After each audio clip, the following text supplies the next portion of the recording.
All right, guys, earnings this week. On Monday, we have GitLab. On Tuesday, we have Stitch Fix. On Wednesday, we have Lululemon, which this one has a good risk reward setup because of how much the stock has sold off going into earnings. So if there's anything positive on that report, the stock could get a nice lift. So that could be one you want to watch and play.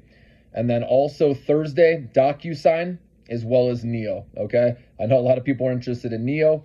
DocuSign is a company that I like that I'll be watching as well. Okay, so we'll see what these earnings can produce. Like I said, you don't have to try to predict. You can just react to what happens and see what opportunities come about.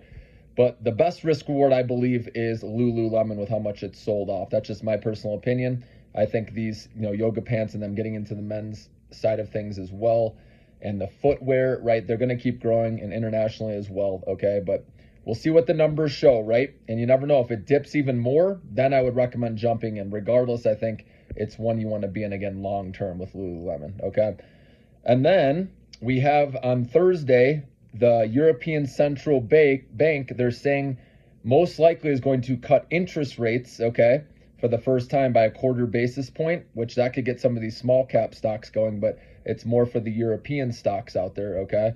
But still, it's not a done deal. And because May did show slightly hotter than expected inflation, that could be a surprise to the downside where they decide to hold off, okay? But if it does happen, that would be good for the markets, obviously, to get an interest rate cut from the European Central Bank.